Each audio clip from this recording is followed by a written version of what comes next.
The old wooden box sat in the attic, dusty and forgotten. Inside, nestled among faded photos, was a chipped Christmas ornament.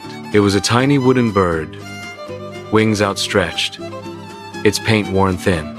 Sarah found it while cleaning, a wave of memories washing over her. She remembered her father, Michael, carefully hanging it on the tree each year. Their tradition, now a distant echo of happier times. Years had passed since their last real conversation. A bitter argument had fractured their bond, leaving a silence that seemed unbreakable. The ornament felt fragile in her hands, much like her relationship with her father. On a whim, she decided to visit him. His small workshop was cluttered, filled with the scent of sawdust and varnish. Michael looked up, surprised to see her. The years etched lines on his face, mirroring her own weariness. "I found this," Sarah said, holding out the ornament. Michael took it gently, his fingers tracing the bird's delicate form. A long silence stretched between them, filled only with the ticking of an old clock. "It needs fixing," he finally said, his voice raspy. "I remember you making this."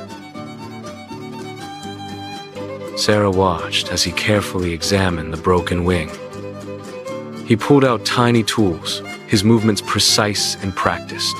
She sat beside him, the familiar scent of his workshop, bringing back a flood of childhood memories. As he worked, they began to talk, hesitantly at first. They spoke of small things, the weather, the garden, the price of lumber. Slowly, the conversation deepened. Sarah shared her struggles, her fears, her regrets. Michael listened intently, his eyes filled with a mixture of sadness and understanding. He spoke of his own mistakes, his own loneliness. He admitted he missed her, more than words could say. With each word, the wall between them began to crumble. The tiny bird, once broken, was slowly being pieced back together. Michael carefully glued the wing back into place.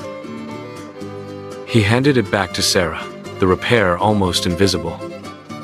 "It's stronger now," he said softly, "than it ever was before." Sarah smiled, tears welling in her eyes. It wasn't just the ornament that had been repaired. Their relationship, too, was mending. "Thank you, Dad," she whispered. He reached out and took her hand, his grip firm and warm. "I'm glad you came, Sarah."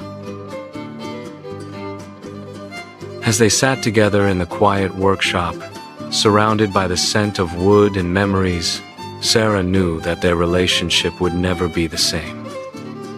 It would be stronger, more resilient, built on a foundation of forgiveness and love. The last ornament, once a symbol of division, had become a symbol of reconciliation. The Christmas season was approaching. Sarah and Michael decided to decorate the tree together. They carefully unwrapped each ornament, sharing stories and laughter. When it was time to hang the little wooden bird, Michael handed it to Sarah. She placed it on a prominent branch, where it sparkled in the soft light. As they stood back to admire their work, Sarah felt a sense of peace she hadn't felt in years. The tree, adorned with memories and love, was a testament to their renewed bond. That Christmas, Sarah and Michael celebrated not just the holiday, but the rediscovery of their family. The last ornament, a small, simple thing, had brought them back together. It reminded them that even the most broken things can be repaired, and that love, like a cherished heirloom, can last a lifetime. The spirit of Christmas filled their hearts. They knew that the coming years would bring new challenges, but they would face them together as a family. Their bond, like the repaired ornament, was stronger than ever. The love between a father and daughter rekindled by a simple act of mending.